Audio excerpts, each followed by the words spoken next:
A partir de este momento, por Oriental 770 AM, Prudencia, Uruguay. Un espacio para informarse en profundidad y actuar con responsabilidad ante la vida. Prudencia, Uruguay.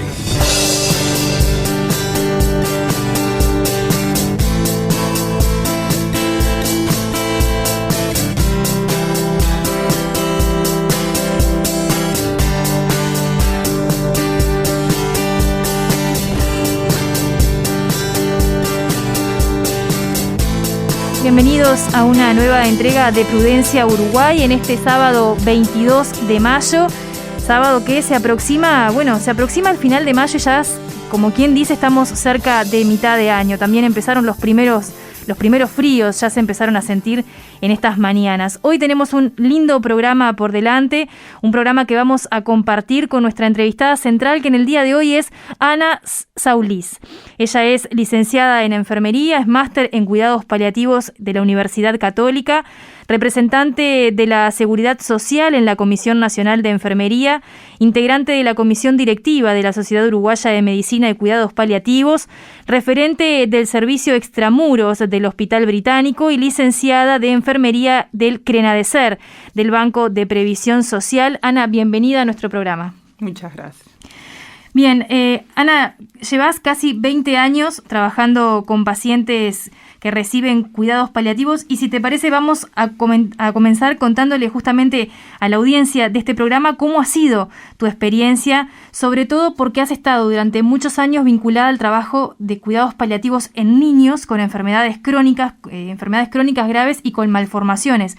Entonces, quizás contarle a nuestra audiencia cómo ha sido esta experiencia de trabajar con niños que reciben este tipo de cuidados. Primero que nada, agradecerles por darnos la oportunidad de poder hablar de los cuidados paliativos, que mucho se habla a veces ahora de cuidados paliativos, pero yo creo que en el fondo se sabe poco, ¿no?, del cuidado paliativo. Este cuidado es un cuidado que está centrado en el cuidado de las personas, en el cuidado integral de las personas y sus familias, en todas las dimensiones que podemos brindar del cuidado, tanto biológica, psicológica, social como existencial. Para poder brindarlo, en realidad necesitamos de equipos, ¿no? Porque es un trabajo que, conlleva mucha atención. Poder atender personas gravemente enfermas, quizás en el momento más vulnerable de la vida, no lo puede hacer uno solo, ¿no? Lo tenemos que hacer en equipo y es así como deberíamos trabajar. Lamentablemente en el Uruguay, para poder brindar este cuidado, tenemos algunas dificultades, porque existe una cobertura que es un poquito más del 50% en cuidados paliativos de adultos, y una cobertura a los niños que es muchísimo menor, ¿no?, que es principalmente donde yo me desempeño. Y cuando uno empieza a ver esto, en realidad se empieza a formar por la cuenta de uno, ¿no?, porque realmente si no terminamos enfermos los que trabajamos en cuidados paliativos. A mí me tocó, como decías, trabajar, que creo que voy a comentar eso porque además de trabajar con adultos, trabajo en el CRENADESER, que es el Banco de Previsión Social, donde atendemos niños que están gravemente enfermos, quizás las patologías más graves que tenemos en nuestra sociedad. Se atienden niños con fibrosis quística, niños con epidermólisis bullosa, y se los atiende durante toda su vida. Desde que nacen reciben, como se requiere de una asistencia especializada para estas patologías, se los atiende hasta su muerte, ¿no? Actualmente en estos niños también hay como una sobrevida mayor, porque con el avance de la medicina, que es lo que está pasando a nivel general, las personas vivimos más, tenemos más enfermedades crónicas, porque la medicina también ayuda a salvar personas que, antiguamente no ocurría, ¿no? La sobrevida, por ejemplo, en un paciente con fibrosis quística a nivel mundial es de unos 40 años.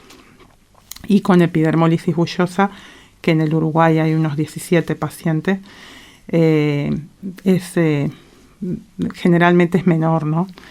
Pero bueno, son enfermedades que realmente necesitan que los equipos se preparen para poder atenderlas, ¿no? Yo creo que este trabajo en equipo actualmente con la pandemia también nos ha enseñado que es la única forma que tenemos de trabajar en medicina, ¿no? Es la forma en la que hay que trabajar en medicina. Entonces, yo como enfermera, que es una profesión que se dedica al cuidado y creo que el cuidado paliativo es la máxima expresión de los cuidados que podemos brindar, justamente por eso, por la interdisciplina, por poder apoyarnos, ¿no?, entre nosotros.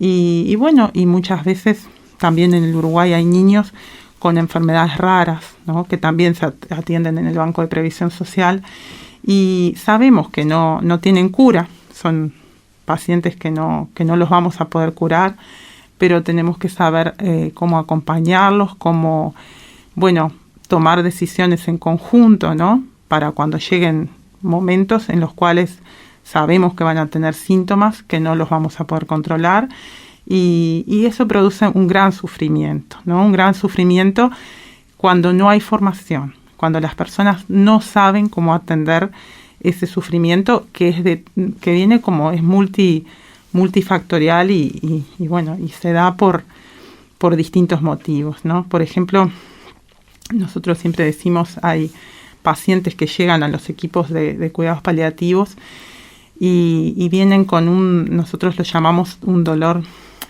total, porque es ese dolor que es físico, no es el dolor del síntoma físico del dolor, pero a veces es como mayor el sufrimiento ese psicológico, ¿no?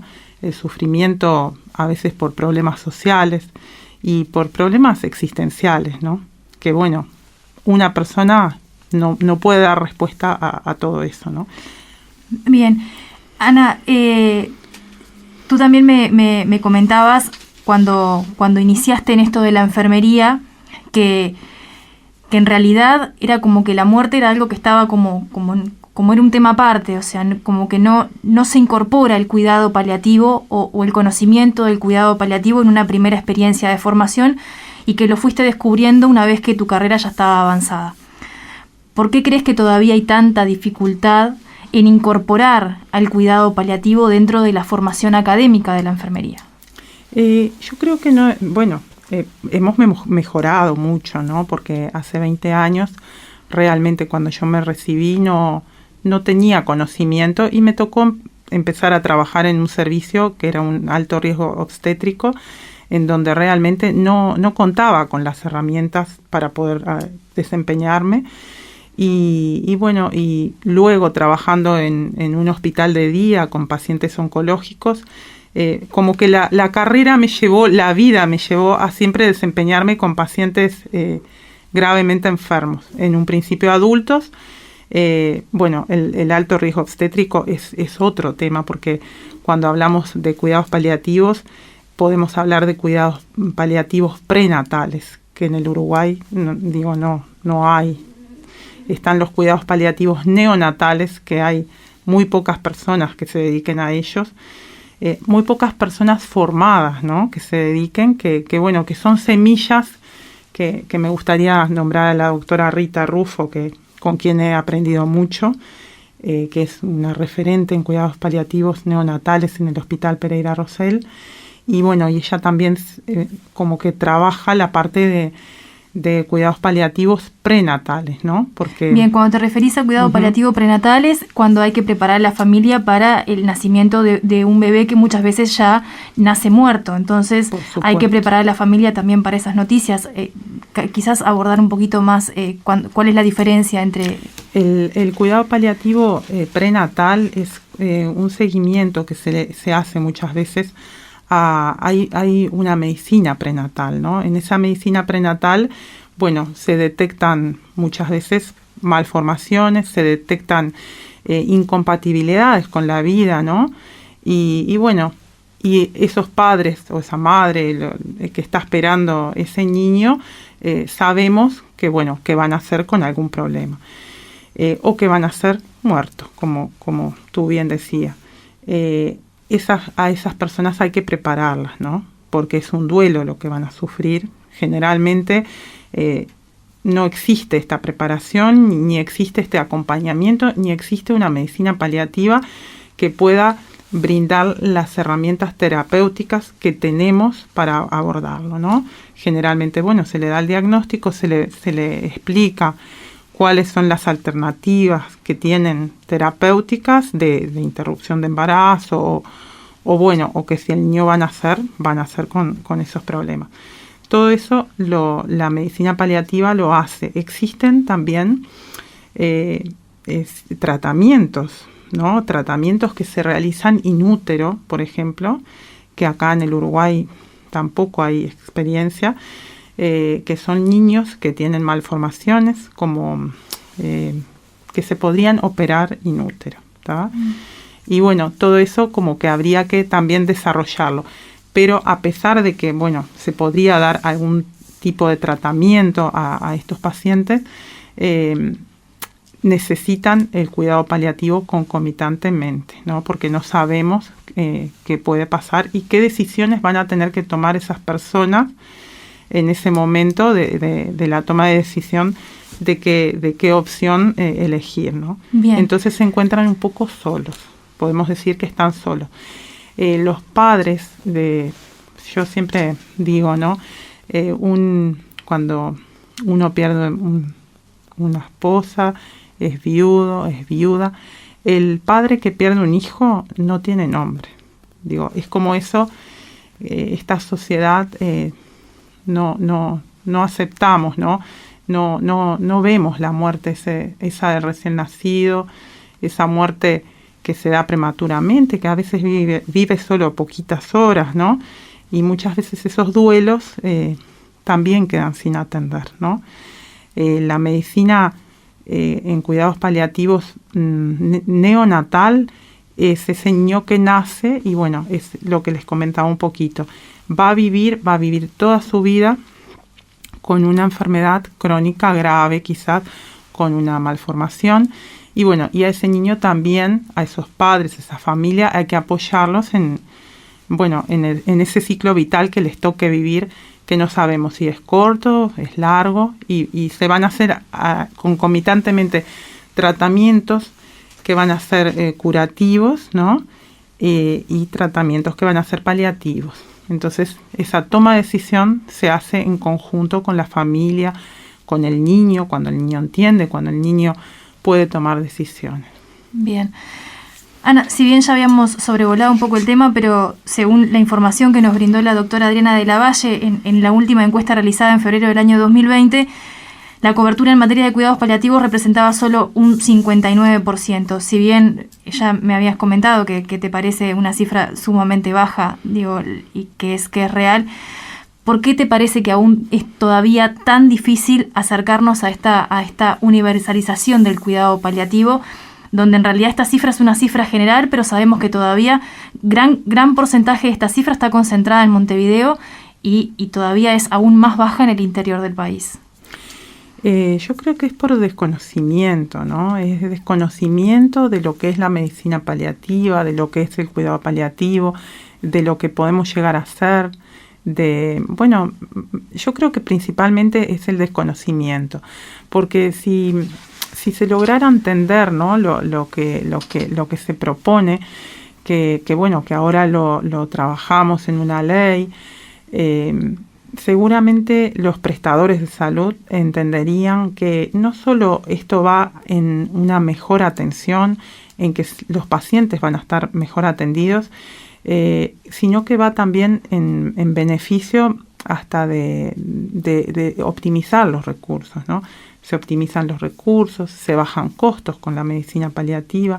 Digo, hay un montón de factores que nos tienen que dar la oportunidad de poder demostrarlo, ¿no? Bien. Porque si los equipos de cuidados paliativos que tenemos son escasos, con los equipos con toda la formación y con toda la conformación que tenemos son los públicos, que es el primer equipo, el el que tenemos de más tiempo, donde todos aprendimos con ellos, que es el equipo del Hospital Maciel, ¿no? Que está a cargo de la doctora Gabriela Piris, y fueron ellos los que, bueno, como que comienzan un poco este movimiento de paliativista a nivel de adultos, que es un equipo de 15 años, que tiene 15 años, un poquito más de 15, y bueno, y en pediatría el equipo de la doctora Bernabán en el Hospital Pereira Rosell. Pero después, cuando uno va a ver lo que son los prestadores privados, y hay otros equipos, equipos conformados, ¿no? Hay muchos más equipos, pero a veces, bueno, hay equipos en algunos prestadores que no tienen, por ejemplo, la dedicación horaria completa, y esta tarea requiere de una dedicación que tiene que ser completa, porque si no, es una tarea que demanda mucho, ¿no? Se desgastan los equipos, se desgastan los profesionales. Y bueno, y eso no se ha todavía logrado entender, por lo cual todos los paliativistas que somos muy unidos, porque estamos unidos en una sociedad, la Sociedad Uruguaya de Cuidados Paliativos. A su vez tenemos un chat en el cual que fue formado justamente por las personas de este primer equipo que yo les hablaba, y hay como una comunicación permanente, pero es gracias al esfuerzo de mucha gente, ¿no? De mucha gente que hace años que está en esto y que hizo crecer todo esto, ¿no? Y bueno, y después nos hemos incorporado otras personas que sabemos que es la forma, que esta es la manera, y bueno, y también hacemos crecer esto, pero la comunicación esa es permanente. Nosotros cuando tenemos pacientes complejos, por ejemplo, hay una clínica que se hace una vez por semana, que es los jueves, y bueno, ahora había estado un poco interrumpida por toda la pandemia, y ahí se comparten, por ejemplo, pacientes de difícil resolución, ¿no? Y bueno, y se ve entre los diferentes equipos cuál es la mejor opción para discutir en conjunto, ¿no? Por eso ese trabajo así entre la interdisciplina muchas veces pasa a ser más allá de las disciplinas que tenemos, ¿no? Pasa de la interdisciplina a la transdisciplina, donde, bueno, la frontera del cuidado realmente se vuelve como infinita, ¿no? Bien. Cuando hablas del tema de desinformación, es un tema que también esto trasciende, ¿no? O lo pasa de manera transversal, porque no es solamente por el lado de los profesionales, sino también en la sociedad toda hay una gran desinformación con respecto al tema de los cuidados paliativos. Y por eso te quería preguntar, desde tu experiencia, ¿cuál es la primera reacción que siente en el caso de una persona adulta? Bueno, la persona adulta cuando el equipo médico determina que tiene que pasar a un equipo de cuidados o ser derivado a un equipo de cuidados paliativos, o en el caso de un niño, como es tu experiencia, quizás decirle a esa familia que el equipo médico determinó que tiene que pasar a una unidad de cuidados paliativos. ¿Cuál es la primera reacción que siente esa familia o esa persona? Todo depende un poco, ¿no? de cómo se lo planteen, ¿no? Porque muchas veces esa desinformación en la que hablábamos, cuando el médico tratante ya no tiene opciones terapéuticas para ese paciente, bueno, decide, lo pasamos a cuidados paliativos, ¿no? Lamentablemente, muchas veces esto es al final también de la vida, donde no se le dio a la persona la opción de poder tomar decisiones, ¿no? De poder, o a veces tampoco se le dijo, bueno, mire, no hay más tratamientos, no tenemos más tratamientos curativos para usted, ¿no? Entonces, claro, muchas veces hay como una derivación de ese paciente cuando ya no sabemos qué hacer. Por eso muchas veces los equipos de cuidados paliativos recibimos estas personas, como yo te decía, con ese dolor total, ¿no? Que pasaron por muchos lugares en el hospital y bueno, y van de especialista en especialista hasta terminar en un equipo de cuidados paliativos, y ahí, bueno, se intenta según el tiempo que se tenga para poder mitigar este sufrimiento, poder de alguna manera atender este dolor total, ¿no? Cuando me preguntabas, yo me acordé de una investigación que hicimos nosotros, que se hizo en la Universidad Católica, en el cual se les preguntaba a madres qué habían sentido cuando se les decía que los hijos iban a pasar a cuidados paliativos, ¿no? Y bueno, a veces les da un poco de miedo por esa desinformación que hay, que muchas veces se asocia a, bueno, a la muerte, a que por qué me pasan a cuidados paliativos, ¿no? Entonces creo que hay que siempre explicar y ser bien claros, ¿no? El cuidado paliativo va a estar por ejemplo, en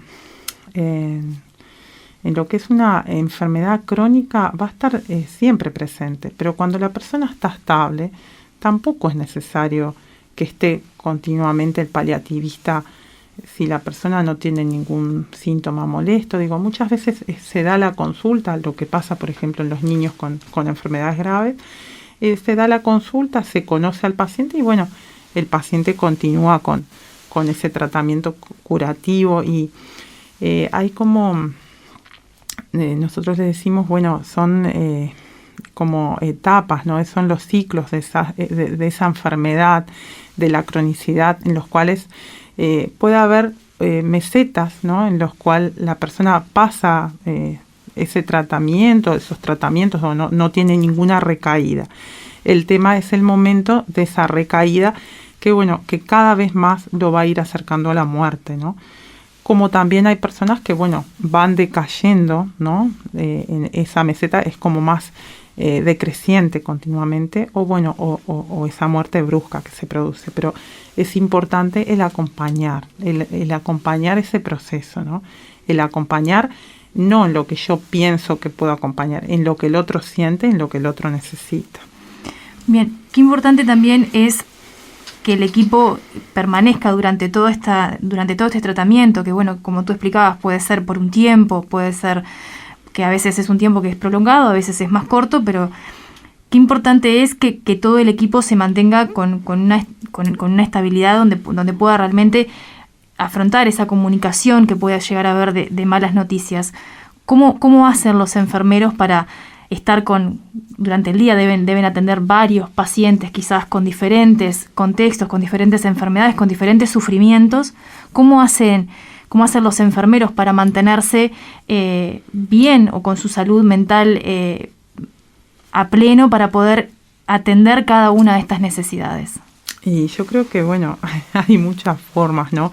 En realidad, el cuidado, ¿no? El cuidado que es una necesidad humana, ¿no? Porque todos necesitamos ser cuidados. No solo brindamos cuidados a las personas, sino que nosotros mismos somos seres humanos y bueno, y necesitamos ese cuidado.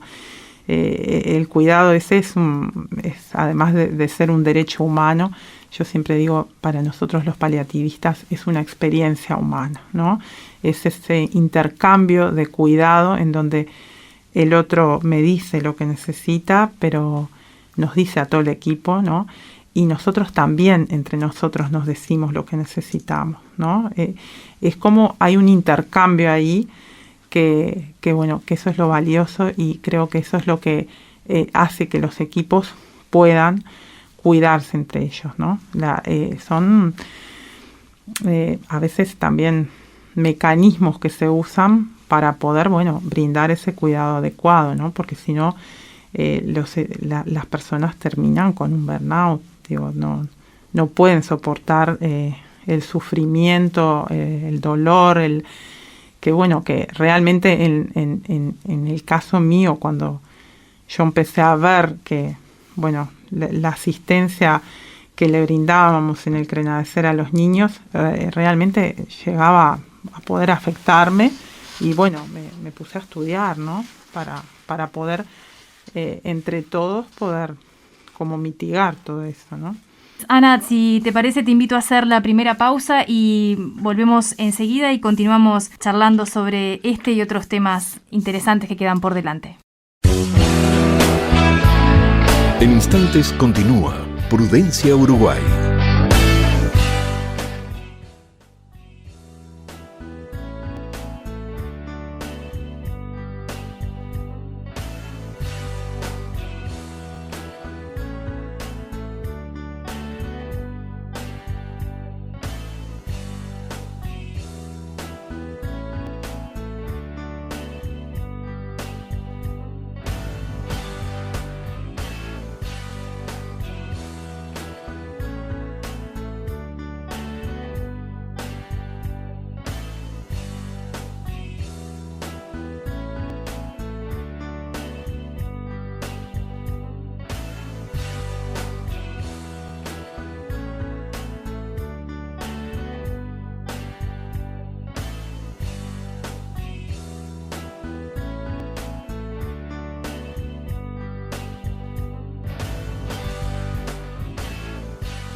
Continuamos ahora con Prudencia, porque un país que progresa humanamente elimina el sufrimiento y no a los que sufren.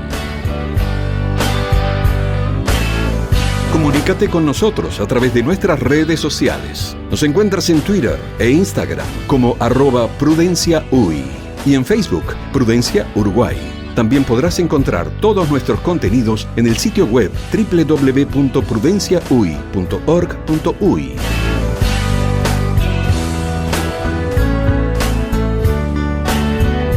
Muy bien, continuamos con este segundo bloque de Prudencia Uruguay. Estamos conversando con la licenciada en enfermería Ana Saulís y Ana, quería consultarte porque dentro de tu experiencia también sos referente del servicio extramuros del Hospital Británico. Cuando decimos extramuros nos estamos refiriendo a lo que es atención domiciliaria. ¿Qué importancia tiene en el cuidado paliativo que la persona pueda recibir estos cuidados desde su propia casa? Bueno, creo que es fundamental, ¿no? Es fundamental contar con servicios pero es fundamental no solo en el cuidado paliativo. Hoy en día el primer mundo está abocado a este tipo de asistencia, por todo lo que hablamos antes, por el aumento de la cronicidad, por el aumento de la necesidad de llevar el hospital a la casa, ¿no? Porque estos pacientes crónicos de los que hablábamos hoy, muchas veces en otros lugares que no tienen centros de referencia, generan una sobrecarga del sistema sanitario, ¿no? Porque son personas que consultan muy seguido, que tienen algunos eventos que son agudos, que los llevan a veces a estar 15 días internados, ¿no? El paciente con fibrosis quística, por ejemplo, es un paciente que muchas veces permanece un año internado en espera de un trasplante de pulmón, ¿no? Y no llega el trasplante. Muchas veces no llega. Bueno, y otras veces son pacientes que esas caídas, mesetas que yo les decía que tienen de su enfermedad, requieren internaciones, ¿no? Entonces, claro, cuando la cronicidad hay un aumento, el aumento de vida también de las personas que viven más años también necesitan esa asistencia, ¿no? Y la asistencia domiciliaria es fundamental, se está desarrollando en todas partes del mundo y bueno, y se trata de tener el hospital realmente para las personas que tienen, bueno, alguna situación que no pueden estar en la casa, que requieren de algún servicio, por ejemplo, tienen una insuficiencia respiratoria, pero el paciente que está estable, que tú le puedes brindar una atención en su domicilio, que le puedes hacer un antibiótico, lo mejor es que esté en la casa, ¿no? Porque además evitamos otras complicaciones como son las infecciones intrahospitalarias, ¿no?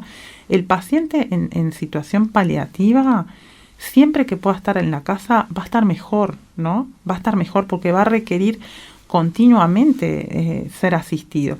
Y está tranquilo en su casa. ¿Por qué? Porque los paliativistas les dejamos el teléfono. Entonces, él tiene alguna duda y llama. Entonces, no tiene que estar con ese estrés continuo de tener que estar trasladándose a un hospital por lo mínimo que tiene, ¿no? Claro, porque aparte, más allá de los casos que has contado, me imagino, por ejemplo, personas con problemas de desplazamiento, o familias que tienen que trasladar a muchas veces niños que quizás no pueden caminar por sus propios medios.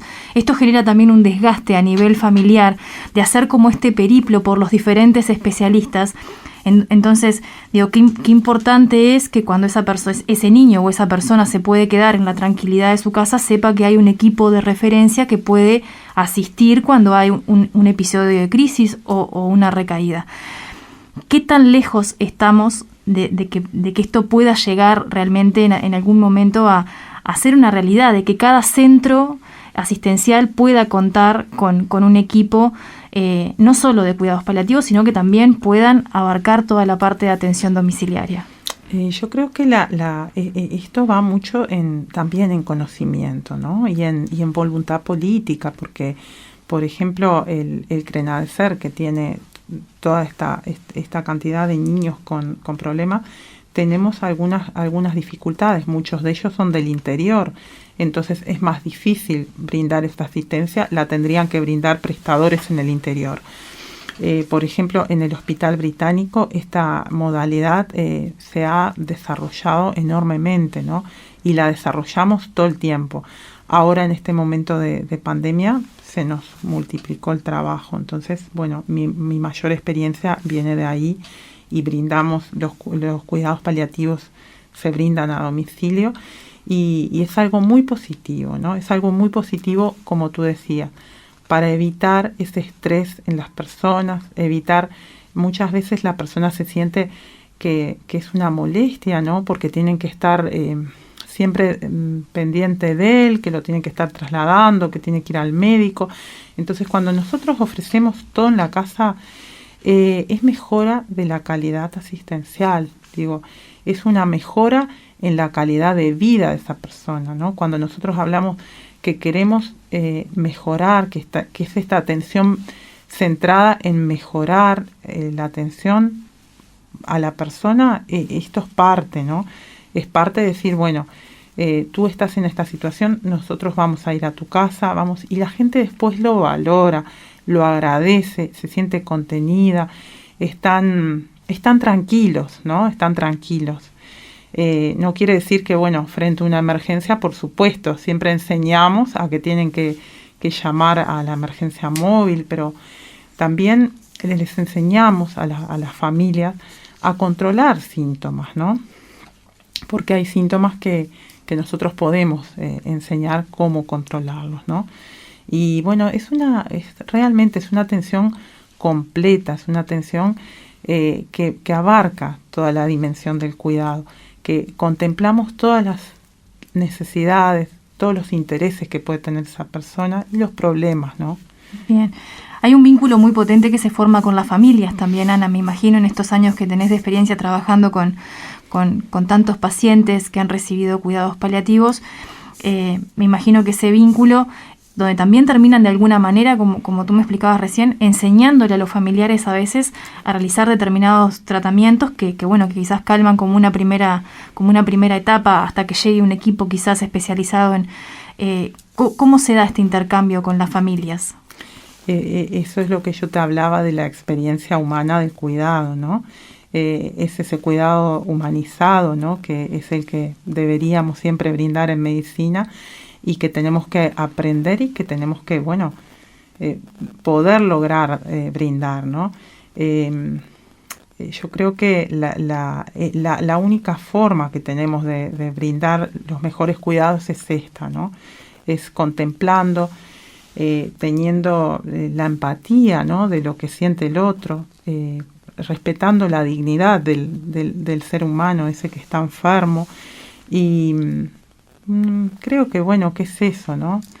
Esa experiencia humana es el aprendizaje que es mutuo, ¿no? Porque tú me decís, esa gente aprende. No, yo también aprendo mucho de ellos y realmente aprendemos de las conductas humanas. Los paliativistas tenemos mucha formación en lo que es la conducta humana, a veces en ese sufrimiento, ¿no? Entonces, por eso sabemos, generalmente te lleva la experiencia a conocer mucho, ¿no? Sobre esto. ¿Qué pasa cuando, una persona tiene determinados sentimientos y esa es la forma también de ayuda, ¿no? De acompañar, de poder estar, la escucha. Nosotros siempre hablamos y lo practicamos, ¿no? El escuchar al otro, el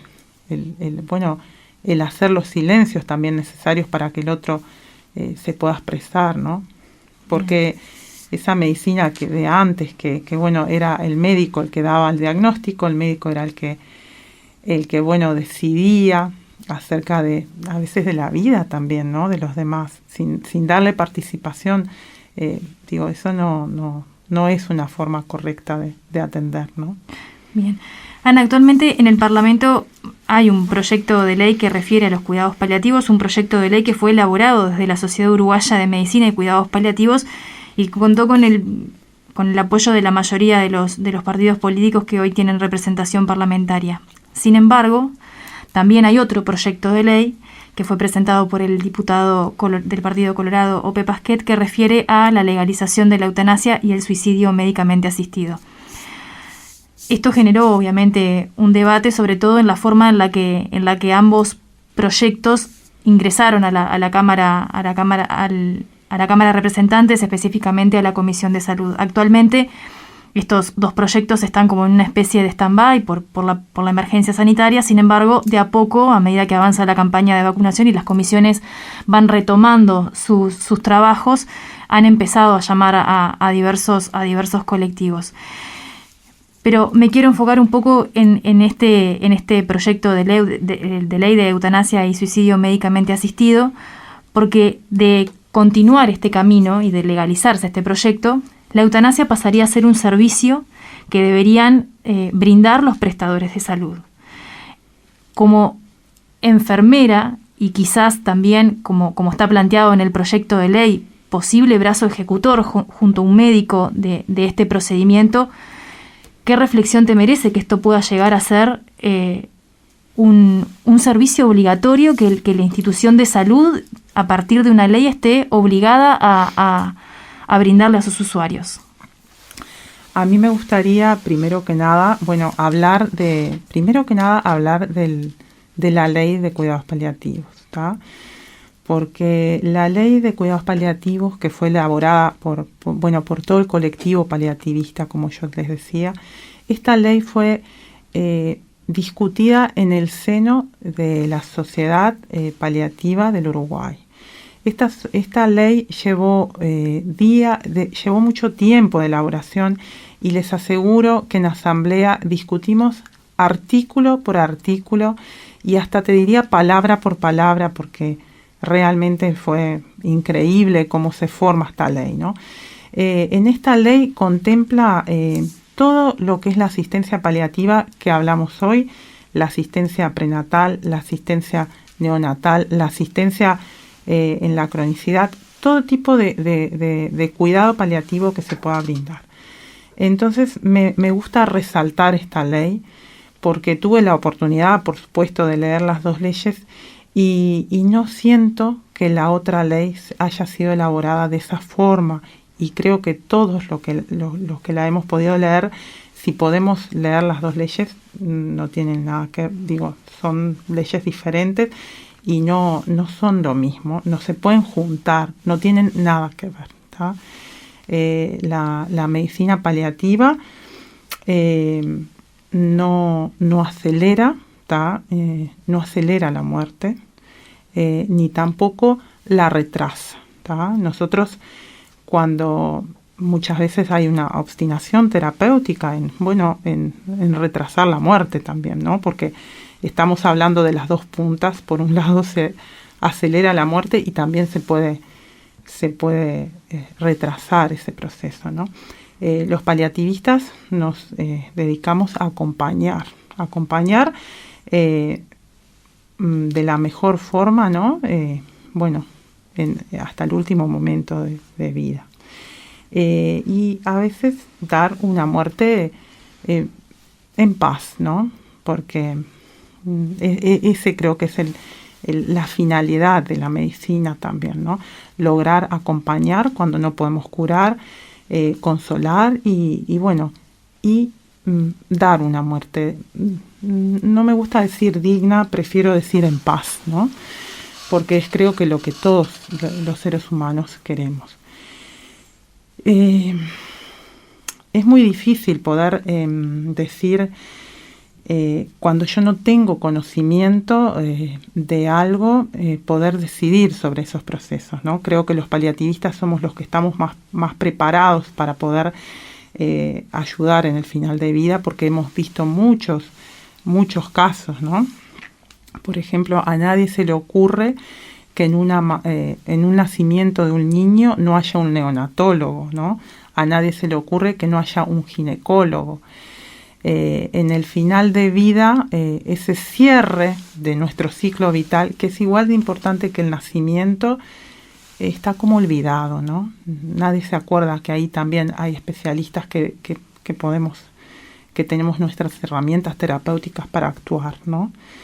que yo creo que la sociedad nos tiene que dar la oportunidad, con la ley de cuidados paliativos, de demostrar lo que podemos hacer, ¿no? Cómo podemos acompañar y cómo podemos dar solución a los problemas que se presentan en el fin de vida. Creo que esa es la forma. Digo, no, para mí no hay otra forma.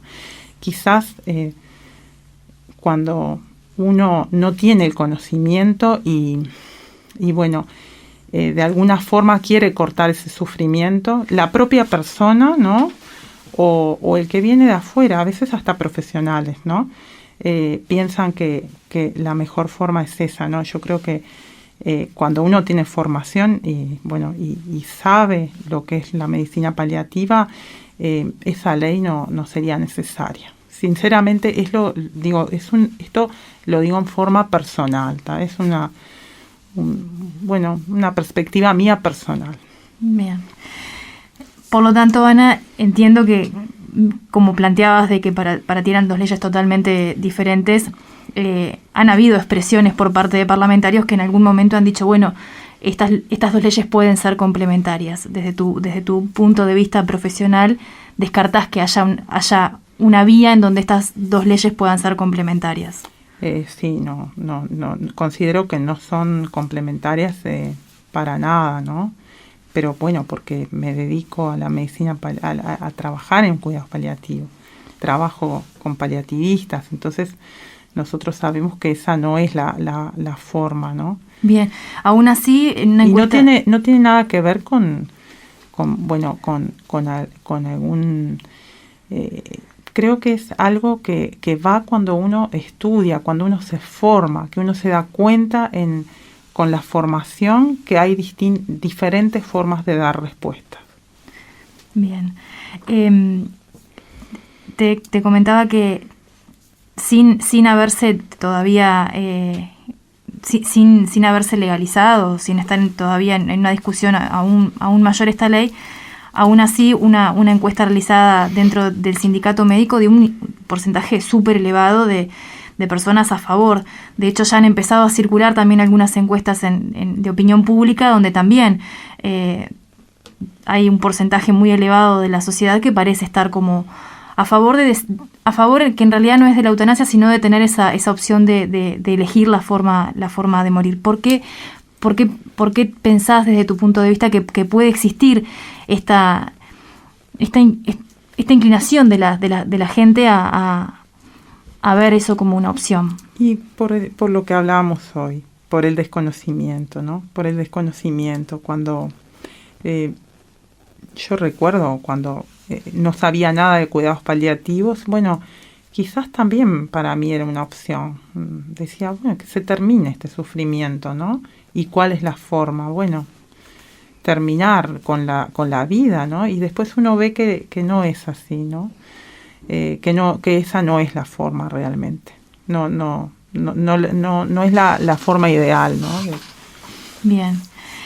Ana, ¿has tenido alguna experiencia que haya marcado tu carrera en referencia a los cuidados paliativos? ¿O has tenido alguna experiencia que hayas dicho que te haya marcado en tu carrera o que te haya impactado de tal forma que te haya hecho entender si este era el camino correcto? Bueno, mira, yo creo que desde la primera vez que tuve contacto con los cuidados paliativos, que se lo agradezco a un oncólogo que me acercó a la sociedad, a una charla que se dio justo de enfermería, y ahí yo entendí que eso era lo que yo quería hacer, ¿no? Fue como a los 4 años de haberme recibido y justamente me tocaba trabajar en lugares que yo no tenía las herramientas como hablamos hoy. Y bueno, creo que ahí fue cuando yo vi que eso era lo que quería hacer y bueno, en realidad me empecé a formar por mi cuenta, al principio con el equipo, el primer equipo que es el del Hospital Maciel, que daba como unos cursos ahí que nos enseñaban una medicina paliativa, que era como unos cursos de básicos, ¿no? En donde aprendíamos y salíamos a la calle con ellos. Y bueno, y después, claro, que me formé con la maestría. Pero experiencias, yo creo que hay muchas, ¿no? recuerdos y cosas que, bueno, que te enseñan, que te fortalecen, que nos enseñan sobre esas conductas humanas que hablábamos, tengo muchas, ¿no? Pero siempre quedás conectado, como tú decías, con la familia, digo, siempre mismo en la atención al duelo, ¿no? Después que la persona muere, que siempre queda como una conexión, ¿no? Bien. Es una medicina diferente, es algo que, como decíamos hoy, ese cuidado que es infinito, ¿no? Ana, un dato que me comentaste que me olvidé de preguntártelo y ahora recuerdo que cuando lo estabas contando me quedó. Tú fuiste partícipe entonces de la redacción de este proyecto de ley, estuviste en la discusión. ¿Cuánto tiempo le llevó a este colectivo realmente llegar a una redacción en este proyecto en donde quedaran conformes en esta discusión que tú decís que prácticamente fue palabra por palabra? ¿Cuánto tiempo llevó y cuántas personas, si recordás, cuántos profesionales estaban involucrados en este proceso? Bueno, la ley se elaboró, eran siete profesionales, que bueno, eran 6 médicos y la enfermera que fui yo. Y realmente fue un trabajo de mucho crecimiento creo que para todos los que participamos, pero esto no fue un trabajo nuestro, es un trabajo que se compartió y aportó toda la sociedad. Digo, esto se redacta y después hubo aportes hasta de muchas personas por fuera también, ¿no? Que nos ayudaron a armar esa ley. Creo que realmente la ley quizás tenga más cosas para agregar, pero creo que sería realmente algo muy bueno que la sociedad nos diera la oportunidad, como hablamos hoy, de realmente demostrar lo que podemos hacer, ¿no? Yo creo que un dato no menor de los que mencionaste durante esta entrevista ha sido el impacto que puede llegar a tener a nivel de los costos de las instituciones en la optimización de los recursos con profesionales que quizás ya están adentro de la institución, pero trabajando de manera cada uno quizás en sus diferentes policlínicas, sin estar de alguna manera interconectados, que sería simplemente, bueno, tener esa voluntad que tú mencionabas de decir, bueno, con estos recursos que ya tenemos, optimicemos y vayamos hacia este lado. Y la obligatoriedad que la daría la ley, ¿no? Porque a veces las buenas prácticas quedan en buenas prácticas que no son obligatorias, ¿no? Pero bueno, la ley está, al ser obligatoria, se necesitaría formar los equipos, conformar los equipos y se necesitaría más gente formada, más gente que se dedique a esto, ¿no? Y también incentivaría a las personas, que muchas veces también desmotiva al estar siempre como luchando y estando, ¿no? Yo realmente admiro las personas que hace años que están en esto y hace años que están como en esa lucha permanente de crear el grupo todos los días. Nosotros nos conectamos todos los días, cuando tenemos una dificultad, cuando necesitamos algo, cuando la doctora de la Valle, que está a cargo del programa, está en ese chat que tenemos y hay como un intercambio permanente, ¿no? De igual a igual. Bien. Ana, yo quizás me quedo, en el programa de hoy me quedo con algo que reiteraste varias veces, que fue ojalá la sociedad nos dé la posibilidad de dejar que nuestro trabajo se conozca y me quedo quizás con esa frase para cerrar el programa. Ana, te queremos agradecer enormemente por haber compartido esta mañana con nosotros. Esperamos tenerte en algún otro encuentro de Prudencia Uruguay, quizás cuando ya estos proyectos hayan avanzado y poder discutir un poco más sobre este trabajo que hacen día a día. Muchísimas gracias por haber compartido este sábado con nosotros. Nosotros nos despedimos y nos reencontramos el próximo sábado aquí por Oriental. Nos vemos. Chau, chau. Hasta aquí Prudencia Uruguay, un espacio para informarse en profundidad y actuar con responsabilidad ante la vida. Prudencia Uruguay, por Oriental 770 AM.